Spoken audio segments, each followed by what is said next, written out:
Então, queridos, quando os fundamentos estão sendo destruídos, e como a minha tradução diz, que já estão sendo destruídos, o que pode fazer o justo? Queridos, este é o plano do inimigo. Nós sabemos que a sociedade, de um modo geral, esses fundamentos, ou princípios, ou valores, eles já foram, de certa forma, excluídos da nossa sociedade. Muito pouco resta, ou um grupo muito pequeno da nossa sociedade, né, conservam esses fundamentos, ou estão preocupados com esses fundamentos que aos poucos vão sendo alterados, vão sendo colocados fora de ordem. Mas quando nós pensamos, meus amados irmãos, nos fundamentos da fé cristã, nos fundamentos da igreja, né? Nós sabemos o que é um fundamento, né? Fundamento é um alicerce, né? É uma rocha de sustentação. Então, qualquer habitação a gente sabe, se tirar os fundamentos, meu amigo, pode ter a parede mais bela, pode ter a estrutura mais linda e mais ornamentada, não tem jeito, não vai servir de nada, vai ruir, porque os fundamentos, a base foram tirada, foi demolida, foi colocada fora do lugar. E este, meus irmãos, sempre foi e continua sendo o plano do diabo. É exatamente mexer com as estruturas, mexer com os fundamentos da fé cristã. Porque ele sabe que quando ele faz essa desordem, quando ele dá essa mexida, é claro que nós sabemos que ele não conseguirá, não vai conseguir, mas ele, digamos, ele mistura o meio campo ali, ele causa aquela confusão, aquela celeuma, aquela situação toda. Então esse é o propósito do diabo. E a gente sabe que a Bíblia é muito clara em dizer que ele faz isso exatamente porque ele sabe que pouco tempo lhe resta. Então quanto mais astúcia ele colocar nos seus intentos, não é? Quanto mais confusão, quanto mais contenda, quanto mais incredulidade, enfim, ele usa realmente toda essa questão toda para poder desestruturar aqueles que servem ao Senhor. Então ele quer nivelar, queridos, o valor das Escrituras à voz dos homens deste século. Então, se os homens desse século, se a nossa sociedade já não estão mais lutando pelas bases, se já não estão mais lutando pelas estruturas, então ele quer levar a igreja, a família de Deus, essa igreja formada dos tirados para fora, a se conformar também com essa desestruturação, da qual o mundo já está acostumado a viver. Certo? Então esse é o propósito, mas a Bíblia não está presa, queridos, a este século algum, nem muito menos sujeita à cultura, nem à época, seja de anos passados, seja do tempo presente. Então a Bíblia não está sujeita à cultura. A Bíblia, como disse o pastor Márcio Ganclonato, ela é supracultural. Isto é superior, está acima de qualquer cultura, ela não se sujeita, então ela é supracultural, ela é superior, ela não foi escrita, ela não veio para nós na dependência, à mercê de uma cultura, nem da época, nem de agora, porque Deus não se deixa manipular, ou não se deixa contaminar pelo costume dos homens, pela cultura dos homens.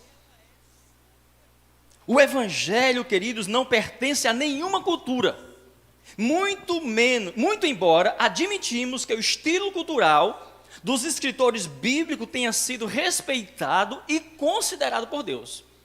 Isso nós admitimos, que Deus, até certo ponto em que a cultura do seu povo que ali vivia não interferiu no princípio da palavra, Deus considerou. E por isso nós vamos observar modos literários, maneira diferente dos escritores sagrados.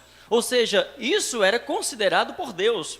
Mas o teor da mensagem, o princípio, não há, você percebe que há uma sincronia perfeita entre uma cultura de 200 séculos ou 400, a outra de 1000 séculos ou 2000 séculos depois, 2000 anos depois, melhor dizendo, em que foi escrito. Ou seja, a cultura da qual o Antigo Testamento, né, bem distante da cultura do Novo Testamento, não houve interferência no princípio, não houve interferência na revelação de Deus, a revelação permaneceu intacta.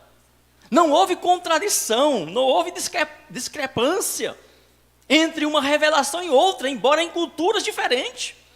Então por que que nós do século 21 queremos agora condicionar a Bíblia à nossa cultura, ao nosso modo de pensar?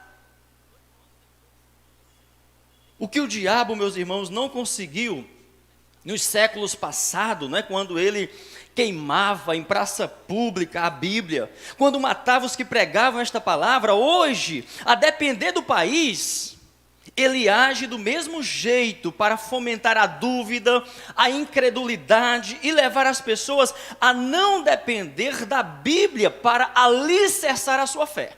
Ou seja, o que o diabo quer é que as pessoas, não é que as pessoas não tenham religião, não é que as pessoas não tenham fé, ele não se importa com a fé das pessoas, não. Ele não se importa com as religiões, não, ele se importa com em que essa pessoa está fundamentando a sua fé. Em que fundamento, qual é o fundamento dessa religião, dessa igreja? É a Bíblia, é a palavra? Aí sim, isso incomoda. E este é o propósito. As suas convicções, ele não quer que elas sejam firmadas na palavra de Deus. E aí, queridos, entra os ministros, não é? Os falsos ministros do Evangelho, que são, na verdade, ministros de Satanás, para poder exatamente confundir as pessoas, direcionar para um lado averso ao do Evangelho. É o que diz o apóstolo Paulo na sua segunda carta aos Coríntios, capítulo 11, versículo 15. Não é muito, pois, que os seus ministros se transformem em ministro da justiça. O fim deles será conforme as suas obras. Então nós não temos dúvida, meus irmãos, de que toda tentativa de Satanás e dos seus ministros terá um fim em si mesmo. Mas a luta do Evangelho e da igreja, da fé que de uma vez por todas foi entregue aos santos, é exatamente conservar o rebanho focado no propósito, focado na missão. Não é um desespero de alguém que está com medo de perder. A igreja não tem esse desespero, a igreja não entra nessa angústia. Irmãos, vamos lutar, porque senão a igreja vai ser derrotada. Senão a igreja, os fundamentos, os princípios, o diabo, o mundo vai destruindo. Vai não, meu irmão, não vai não. Agora, olhe para você. Olhe para você. Olhe para os que estão à sua volta. Então você é um instrumento nas mãos de Deus para fomentar, como a Bíblia usa o termo, né? Estimular, cada dia, reafirmando a nossa convicção, reafirmando a nossa fé nas Escrituras Sagradas. Isso sim nós precisamos reafirmar cada dia. E se nós não clamarmos, a Bíblia diz que Deus faz com que até as pedras clamem. Então é bom que a gente clame, é bom que a gente faça a nossa parte como povo eleito, como povo escolhido de Deus. Então não adianta fazerem malabarismo, dar cambalhota, se transformar em ministro da justiça, da paz, da inclusão social, do acolhimento geral, quebrando toda a ética e moral da Bíblia, usando de uma voz mansa e suave, envolvente, convincente. A Bíblia não é um livro passivo de atualização. Quem tiver de crer e ser salvo será do modo como a Bíblia diz, e ponto final. Nós não temos que inventar nada. Nós não temos que criar absolutamente nada, irmão. Não se preocupe. Ah, pastor, agora está difícil, né? A gente tem que criar um novo modo, uma maneira diferente de falar, de ensinar. Não, meu irmão, continue pregando a palavra. Confie no Evangelho, confie no Espírito Santo. Nada é mais atual do que o que a Bíblia diz a respeito do estado corrente do homem. E tal como a Bíblia diz, assim são os homens dos últimos dias. Tal como a Bíblia diz, e diz hoje o que disse há 2000 anos atrás, é o estado do homem hoje. E Paulo vai nos dizer na sua primeira carta aos Coríntios, capítulo 14, versículo 21, presta atenção nisso. Está escrito na lei, por gente de outras línguas e por outros lábios falarão a este povo, mas ainda assim não me ouvirão, diz o Senhor. E aí como que eu quero que o povo ouça? Agora fazendo uma atualização, trazendo uma Bíblia moderna, uma Bíblia na linguagem do povo, no entendimento do povo, camuflando ou simplesmente negando completamente os seus fundamentos, os seus princípios, para poder acolher, para poder não considerar mais determinado pecado. Não adianta, a Bíblia está dita. Pode vir falando em língua, em outras línguas, no que for, em língua atual, língua... Enfim, irmãos, não adianta, pode inventar. E aí eu digo para os irmãos, não é dogmatizando tudo, nem também legalizando tudo de forma fundamentalista, xiita e extremista, nem também liberando ou atualizando. Deus diz, é pelo meu Espírito.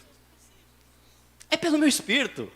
Vamos se fechar aqui, irmãos, vamos ser uma igreja dogmática, vamos ser uma igreja fundamentalista, vamos ser assim, porque somente assim a gente vai conseguir bloquear essa... Não é por aí, irmãos, não é por aí.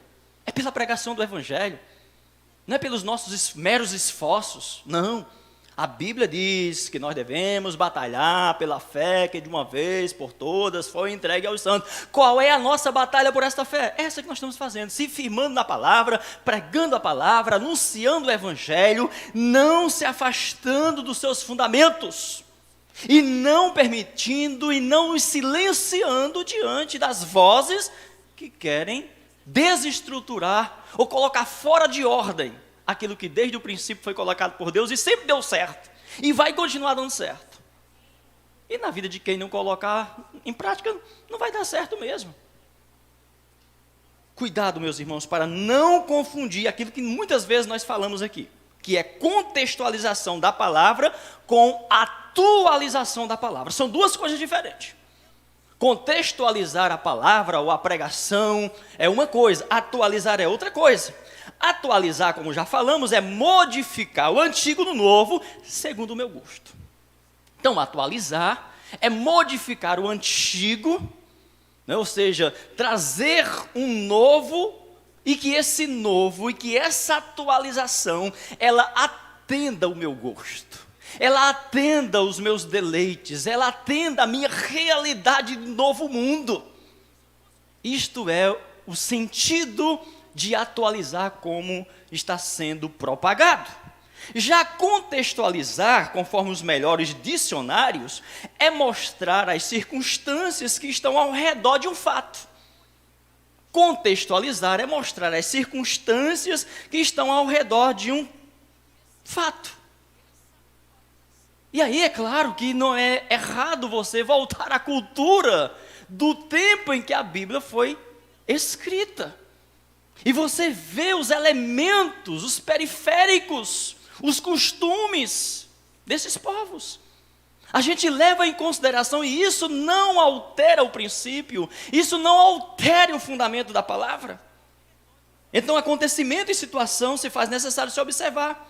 Desenvolver um texto que possua certa palavra ou expressão, normalmente com o intuito de facilitar a compreensão dessa palavra ou expressão. Mas o princípio permanece. Então, a contextualização não altera o princípio original do texto. É como uma tradução fiel. Ou seja, traduzir um texto de uma língua para outra, sendo fiel àquela tradução, não é uma atualização.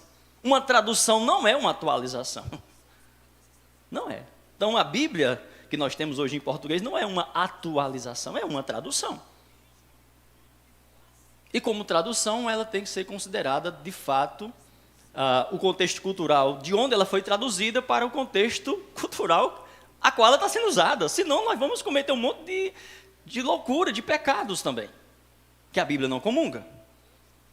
Então, o que se vê hoje, queridos, é muita gente, ou são muitas pessoas querendo se promover, se tornar popular, midiático, querendo estar acima das Escrituras, agradar os que criticam a igreja ortodoxa, conservadora dos princípios e verdades eternas das Escrituras, é a grande máxima do momento. Ou seja, tem pessoas aí religiosas que elas querem agradar, que elas querem cair na graça dos críticos da igreja ortodoxa, da igreja conservadora. Que coisa, não é? A pessoa querer receber aplauso, aprovação dos perseguidores, dos críticos da igreja. Então está na moda, meus irmãos, hoje, por incrível que pareça, está na moda fazer crítica à igreja, usar palavras pejorativas para as Escrituras, para o cristianismo e as estruturas eclesiásticas. Então tem pessoas que sobressaem em aplausos quando começa a fazer crítica à estrutura da igreja, o modo como a igreja, até o modo como pastores se vestem. Tem pastores que, eu já ouvi um aqui no Ceará, vestir um terno e ir para o púlpito zombar dos pastores. Um pastor da nossa denominação, tem uma pregação dele na internet, ele de paletó, para mostrar, só para poder criticar o outro pastor que usava paletó. Ou seja, bobagem. A gente sabe que paletó não fala, que gravata não fala. Mas qual a necessidade de criticar uma estrutura? Qual a necessidade de criticar um modo, uma beleza de uma pessoa? Simplesmente para cair na graça do outro, ou para mostrar que é moderno, que é atualizado. Então são questões, irmãos, que a gente vai percebendo e vê que por trás existe realmente um desejo de desestruturação. É claro que o que estrutura uma igreja, o que dá fundamento a uma igreja, ou um corpo, não é realmente essas questões da roupa e tudo mais, mas nós sabemos que no próprio instante que nós nos tornamos perseguidores ou críticos de meros costumes, de algumas formalidades, isso realmente começa a abrir caminhos para outras desestruturações perigosas. E é o que tem acontecido. Então, queridos, não pense que a massa briguenta, que arrotam direitos e exclui deveres, é minoria, como afirma as grandes retóricas da mídia. O que chamavam de minoria ontem, hoje, ironicamente, são quantitativamente a maioria da população. Basta fazer a soma dos diversos grupos dos chamados minoria. É maioria agora.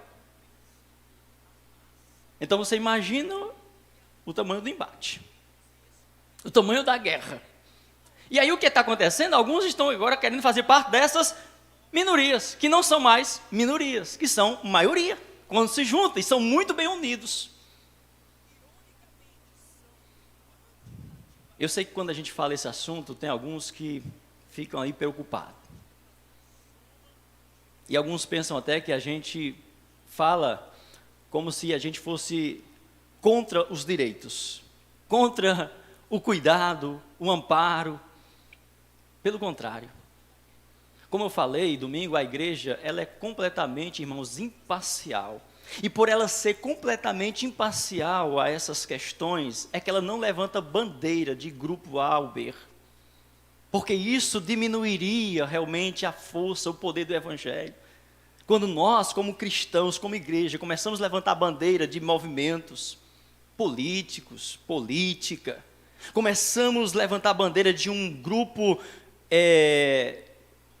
ofendido, de um grupo marginalizado, e queremos criar um programa exclusivo para atender a este grupo, nós estamos como que dizendo, o evangelho não é suficiente. O evangelho não é suficiente para alcançar a todos os grupos. Eu preciso dar uma atenção especial. E eu achei interessante, né, o Márcio falou numa palavra dele, sobre essa igreja, que o pastor de repente refletiu, olhou, perguntou a alguém da direção, quantos negros fazem parte da diretoria da igreja?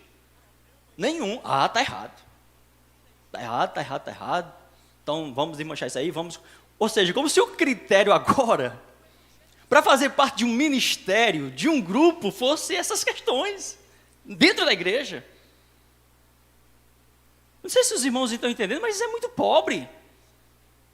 A igreja é composta por negro, por branco, por pessoas de todas as raças. E é o Espírito Santo que determina, que conduz a igreja, e não é essa nossa visão agora de cuidar, parece mais até uma questão de observar para um grupo de coitadinhos que não tem condição, que não são capazes, ou seja, estão diminuindo também o poder, a ação do Espírito Santo, de vocacionar. E aí o Márcio Gancronato, né? Gancronato, né? Granconato, né? Ele disse, olha, na nossa diretoria não tem nenhum branco, não tem nenhum preto. Não tem nenhum, e nem por isso agora eu vou desmanchar agora e ter que colocar alguém, não. Se tiver alguém que Deus chamar aqui, então fez menção, o último pastor que me antecedeu era um negro, porque Deus chamou para ser um pastor negro aqui. Então já pensou se a gente agora decidir fazer as nossas escolhas, mediante esses critérios. O mundo age dessa forma agora, é cota para isso, é cota para aquilo. Não concordo, irmãos. Não sou especialista, nem profundo nesse assunto, mas não concordo que seja assim. Não concordo que seja. Eu acho que os direitos têm que ser iguais, direitos iguais para negros, para preto, para homens, para mulheres. E, irmãos, quando você analisa a Bíblia, meu irmão, a Bíblia, meu Deus do céu, é uma injustiça muito grande o que fazem hoje contra as Escrituras. Meu Deus, você lê o Novo Testamento, a Bíblia está clara, Deus nivelando homens e mulheres, realmente nesses direitos, né?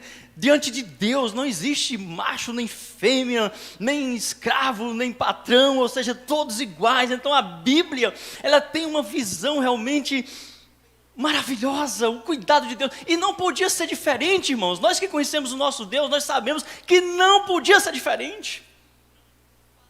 Realmente, se a Bíblia pensasse diferente, nós iríamos até questionar.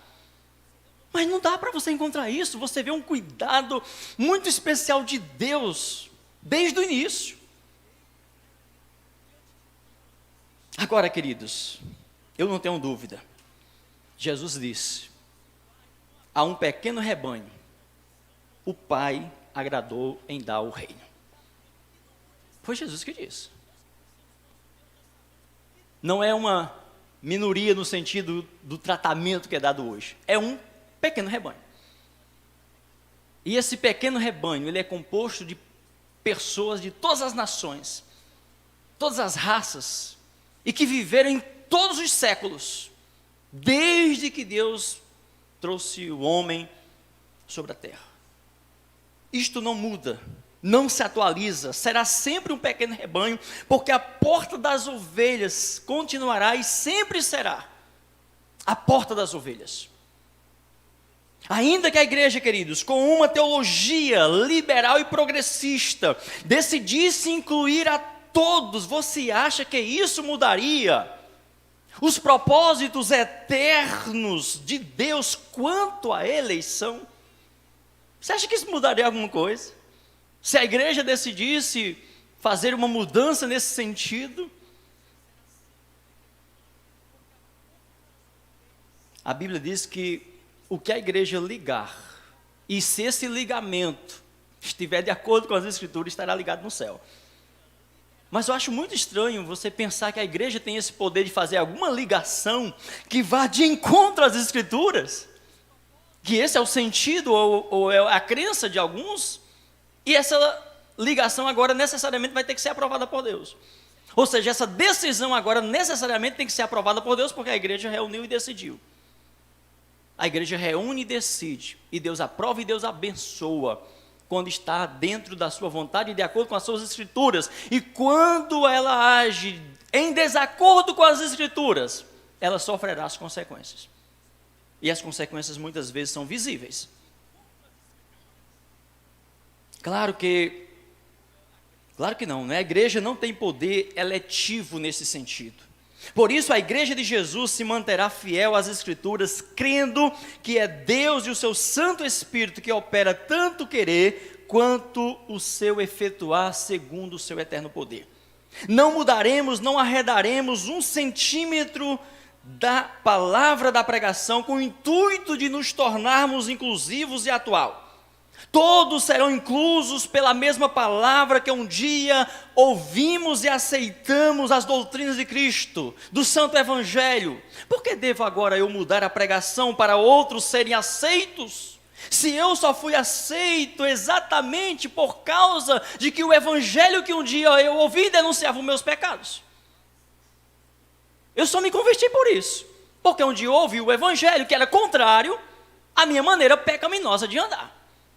E que se eu não tivesse ouvido esse evangelho que denunciava e condenava o meu estilo de vida, o meu pecado, eu não teria me convertido. Para que se converter? A um evangelho que comunga comigo, que não me denuncia, que anda lado a lado comigo.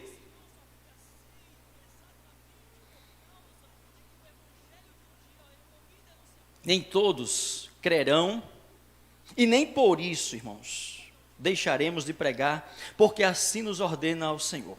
Paulo copiando o profeta Isaías, lá em Romanos capítulo 10, ele vai nos dizer, acho que a partir do versículo 15, mas nem todos obedeceram ao evangelho. Pois Isaías diz: Senhor, quem creu na nossa pregação? De sorte que a fé vem pelo ouvir, e o ouvir pela pregação da palavra. Querem jogar, meus irmãos, como nós já falamos domingo passado, né? A culpa de tudo que está acontecendo na igreja. E quando eles trabalham a questão que tudo que está acontecendo é questão cultura e tal, essa cultura machista, essa cultura e tal, e do estupro, e disso e daquilo. Então, a intenção é de que a cultura, ela foi forjada, ela foi alicerçada pela visão judaico-cristã. Então, o foco é atingir as escrituras. Então, por isso que tudo eles ficam dizendo que é a cultura, nós temos que mudar a cultura, se a cultura mudar, o homem muda e tal, como se o problema realmente do homem fosse cultural.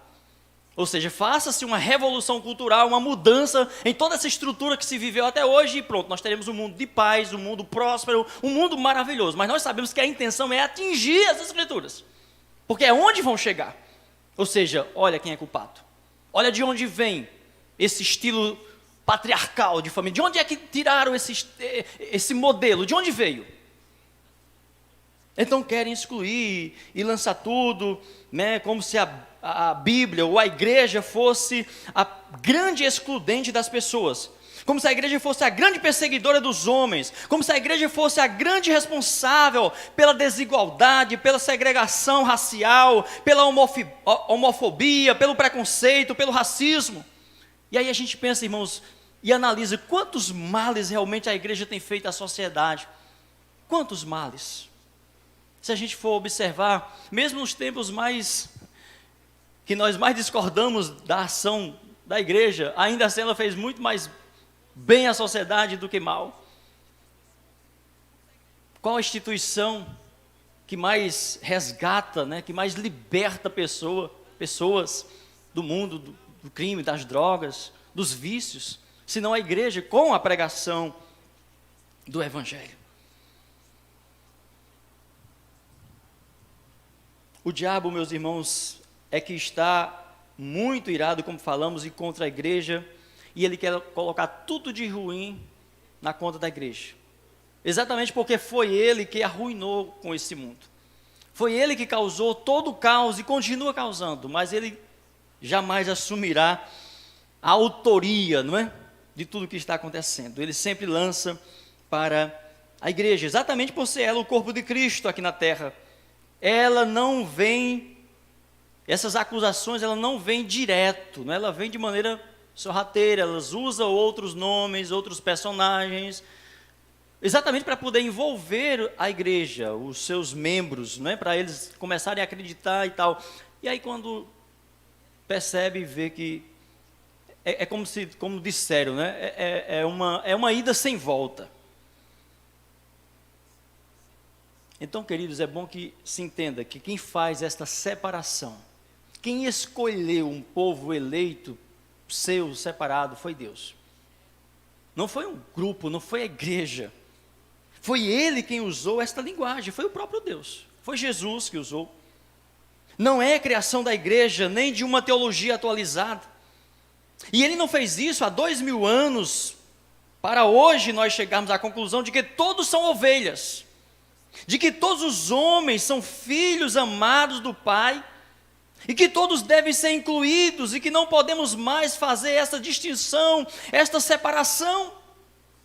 De fato, este é o plano do diabo, de que não haja mais um povo separado, santo, como toda a revelação de Deus aponta. Precisamos, portanto, meus irmãos, estar atento, porque ninguém se torna filho de Deus por inclusão na igreja. João capítulo 1, versículo 12 diz que nós nos tornamos filhos de Deus somente pela fé em Jesus.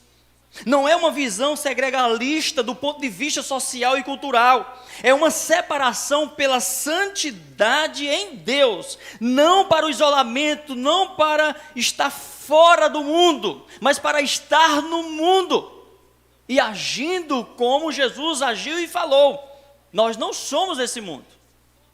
Então é um povo realmente separado por Deus. mas que está no mundo, que está servindo, que está cumprindo a sua missão, o seu papel de cidadão, mas sempre obedecendo os princípios de Deus. Não podemos fazer parte, meus irmãos, de uma associação se não estivermos de acordo com o seu estatuto ou o estatuto que rege essa associação. Não podemos fazer parte de uma ONG, de um clube social, nem mesmo de uma torcida organizada, se nós não concordarmos plenamente com o seu regimento interno, com o seu estatuto. Mas com a igreja não. A igreja é diferente. Querem que seja do jeito de cada um, como bem pensarem. Ou seja, a igreja tem que se adaptar ao meu gosto, ao meu prazer, ela tem que se atualizar. E claro, para ela se atualizar, tem que atualizar o livro que norteia a igreja. Ou seja, eu não posso fazer parte lá do clube X, da associação X, eu tenho que comungar com o que eles pregam, com o que eles ensinam, com a doutrina lá deles, mas a igreja eu posso. A igreja que tem que se adaptar, o evangelho é que tem que se adaptar à minha vontade, ao meu gosto. Do jeito de cada um, como bem pensarem. E aí, para isso, propõe, na carta magna da igreja, a Bíblia Sagrada, esta atualização. É interessante isso, meus irmãos, que nossa Constituição de 1988 é defendida com muito orgulho, pelos juristas e autoridades jurídicas do nosso país, e estão corretíssimos em fazerem isto. Alguém propôs mudanças, ainda que em uma fala informal, há um mês atrás, dizendo que determinados pontos eram retrógrados e precisava de uma atualização, precisava de uma assembleia constituinte para efetivar a mudança. Mas que a mesma conferia muitos direitos e poucos deveres ao cidadão brasileiro, e não faltou quem se levantasse para contestar, inclusive toda a mídia se levantou para contestar a fala desse cidadão. Mas a Bíblia, qualquer um se sente no direito de fazer mudanças, sendo que as mudanças propostas é o contrário da proposta desse cidadão para a Constituição. Segundo ele, a Constituição oferecia muitos direitos e poucos deveres. Mas a visão dos que pensam em atualizar a Bíblia é para ampliar os direitos e excluir os deveres. Excluir as exigências que Deus, por meio dela, faz. Ou seja, excluir a sua denúncia ao pecado, ou ao pecado predileto da sociedade sodomita dos nossos dias. Ou seja, vamos fazer uma atualização, porque a Bíblia cobra demais, a Bíblia condena demais, denuncia demais. Vamos tirar esses pecados que já não são mais admissível, que nós nos confessemos como cristãos, e a Bíblia fazer essa denúncia contra nós. Não, tem alguma coisa errada. Então, queridos, o objetivo é excluir a culpa que cada um tem diante de Deus pelo pecado cometido. A atualização é para dizer que Deus não é o mesmo Deus da revelação bíblica. Simples assim.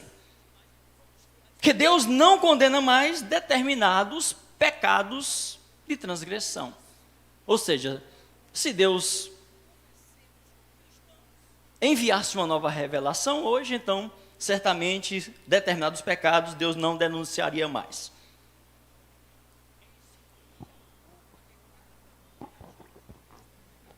Então, nossa missão, irmãos, como igreja, e enviados ao mundo, é continuar a lançar as redes sobre o rebanho que antes de ser colocado no aprisco do Senhor, só Deus sabe separar as ovelhas dos bodes, mas Ele fará. Por isso nossa missão é arrebanhar para o aprisco e oferecer o melhor alimento, a palavra pura, o evangelho sem mistura, e alguns à semelhança das redes lançadas ao mar, nas muitas parábolas, contadas por Jesus, para ilustrar a separação dos bodes das ovelhas, ou dos peixes que ficam, e dos que são tirados e lançados de volta ao mar, ou seja, ao mundo, assim uns ficam para sempre no aprisco do Senhor, e outros apenas experimentam um curto espaço de tempo dos lampejos do Espírito.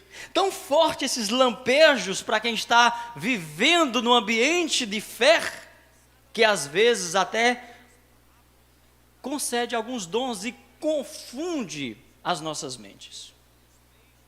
Puxa, mas ele pregava tão bem, não acredito que o irmão X não esteja mais na igreja, não esteja mais na fé, mas também não posso acreditar que o discurso daquele pastor sobre o evangelho agora é este. Meu Deus, o que está acontecendo? São pessoas, meus irmãos, que foram banhadas, que foram alcançadas pelos lampejos, pelos raios do Espírito, e que esses raios é tão maravilhoso que até concede dons. Mas essas pessoas usam esses dons ou esses talentos temporariamente, porque elas não conseguem se segurar na habitação dos justos. Desses, a palavra de Deus diz o seguinte, que não podemos esperar muitas coisas, senão apenas uns fragmentos de raios de luz que logo se apagam pelas tentações e prazeres do mundo. Mas as Escrituras nos são claras em dizer, conforme Hebreus capítulo 6, versículo 9, mas de vós, ó amados, esperamos coisas melhores. Mas de vós, ó amados, vós que sois crentes, vós que teis o nome escrito no livro da vida, de vocês se espera coisas melhores. Deus não espera de nós, meus irmãos, belas retóricas, discursos rebuscados, preparados e arquitetados no banco de uma faculdade. Deus espera fidelidade e lealdade com a sua palavra, porque é exatamente desses bancos acadêmicos que saem esses que querem ser muita coisa. E Paulo, se tivesse hoje, diria, mas não me apresentou absolutamente nada. Mas não representou esses que querem ser alguma coisa. Paulo não chegou para alguns, esses que se diziam ser alguma coisa, fui ouvir, não me representou absolutamente nada, mas são tidos e reconhecidos como doutores, PhDs nisso e naquilo. O contexto, meus irmãos, desse versículo 6, 9 do capítulo 6, que nós lemos, coloca muita gente na dúvida, Por de fato, o autor da carta aos Hebreus nos coloca uma tamanha responsabilidade em sermos fiéis e santos, que em alguns momentos dá-se a impressão de que ele está falando da possibilidade do Filho de Deus, do crente, do eleito, perder a salvação. Na verdade, esse versículo é a interpretação de tudo que é dito antes. Mas de vós, amados, depois você observa direitinho em casa, tá bom? Hebreus capítulo 6, do 1 ao 9. Você lê até o 8, você diz, opa, então quer dizer que o crente perde mesmo, a salvação está aqui e tal. Quando chega no versículo 9, aí o autor diz o quê? Mas de vós, amados, espera-se coisas melhores. Vocês não passam somente um tempo transmitindo essa verdade. Vocês não passam apenas um tempo firmado nas Escrituras. Vocês permanecerão. Mas também, meus irmãos, para a gente encerrar, há um reforço para a nossa compreensão e interpretação, porque não sou eu necessariamente quem interpreta a Bíblia. É a Bíblia por si mesma se interpreta e nós entendemos ou simplesmente aceitamos pelo Espírito que em nós Ele fez habitar. Em Hebreus 10, versículo 38 e 39, está esse reforço, onde diz que nós não somos dos que retrocedem para a perdição da alma. O crente deve viver pela fé. Os que recuam, Deus não tem prazer. E quantos não têm recuado, mas não têm necessariamente deixado a igreja? E aí, meus irmãos, a minha referência está bem distante da nossa realidade. Por que tantos que têm recuado em permanecer na convicção de que a Bíblia é inerrante, de que a Bíblia é a palavra atual de Deus, de que a Bíblia se renova, de que na Bíblia estão os fundamentos da nossa fé, da nossa igreja, da nossa denominação. Por que não deixam a igreja, hein? Por que não deixam o cristianismo? Se criticam tanto, se acusam tanto, você vê eles acusando a igreja. São covardes, querem aparecer de outra maneira. Por que não largam os fundamentos completamente? Já que eles julgam necessário fazer algumas atualizações, já que a Bíblia não é mais suficiente em suas linhas, por quê? Não toma a decisão de deixar a denominação, de deixar a igreja. Olha, eu me cansei, 30 anos, me cansei, eu não creio mais como eu criei desde o início, olha, isso aqui realmente não representa mais muita coisa para mim, então eu vou deixar. Não deixam, porque eles querem ter uma referência. Eles querem ter um nome, eles foram reconhecidos ou conhecidos pelo nome, pela referência denominacional. Então não são covardes, não têm coragem de deixar. Aí fica criticando a igreja. Eu lembro, eu assisti uma entrevista de um deles, um dia desse aí, com um filósofo, um filósofo incrédulo, e o filósofo disse: sim, pastor X, mas você tem uma igreja, né? Com o nome X. Criticam a igreja, perseguem a igreja, sai da denominação, diz que a igreja agora é cheia de hipócrita, fala mal dos pastores e continua sendo pastor e funda uma igreja. Só que funda com aquele nome bem, bem acolhedor, bem diferente, digamos, do comum. Caminho da graça, alguma coisa assim e tal. Eu queria toda aquela questão. Mas quando está diante desses metidos intelectuais aí, entrevistadores que a gente vê, aí acaba entrando em contradição, de modo que esse entrou nessa saia justa. Mas você fala tão mal da própria igreja, da sua própria denominação e tal, mas você tem uma igreja. Se não é importante a igreja, se não é importante uma denominação, para que juntar? Para que ter? Vai para as praças mesmo, vai para... Enfim, já tem uns grupos assim. Mas são esses, meus irmãos, que têm causado todo esse transtorno, na igreja do Senhor. Então, queridos, para encerrar, eu quero ler com os irmãos Judas, versículo 24 e 25. Nós cremos que os justos, os salvos, perseverarão até o fim. Eles não arredarão das Escrituras, eles não apostatarão da fé. O salvo, ele não apostatará da fé. Ele não vai negar essas Escrituras aqui nunca. Ora, aquele que é poderoso para vos guardar e tropeçar, e apresentar-vos jubilosos e imaculados da sua glória, ao único Deus, nosso Salvador, por Jesus Cristo, nosso Senhor, glória, majestade, domínio e poder, antes dos séculos, agora e para todo sempre. Amém. Amém? Vamos ficar de pé, queridos, vamos encerrar. E com a graça do Senhor Jesus, logo mais à noite, aqui estaremos às 18 horas para o nosso culto de louvor e adoração ao nosso Deus. Pai, muito obrigado, Senhor, por mais esta manhã. Obrigado pela presença dos teus filhos aqui. Obrigado por aqueles irmãos que estão em casa, aqueles que não puderam vir. Senhor, seja com os que estão passando por lutas, por dificuldades, seja ali com o pastor Furtado, com o Mateus, que teve esse problema ontem de infecção. Cuida dele, continua abençoando ali, ó Deus, a irmã Ângela, a família ali, a irmã Francisca, Senhor Deus, o seu Raimundo, cuide da saúde deles, se com os nossos outros amados irmãos enfermos, que nós temos cada dia orado e colocado teus servos, a irmã Elza, o irmão Erlando, a irmã Carminha, Senhor Jesus, a Paloma e muitos outros que nós temos apresentado ao Senhor, que o Senhor esteja cuidando deles e, sobretudo, Pai, convertendo-os ao Senhor cada vez mais, aqueles que já são convertidos e aqueles que não são, que o Teu Espírito Santo possa, assim, alcançá-los para a glória do Senhor. Leva-nos de volta para os nossos lares guardados e protegidos e nos traga logo mais à noite. Nós oramos em nome de Jesus. Amém. Deus abençoe, meus irmãos, até logo mais às 18 horas.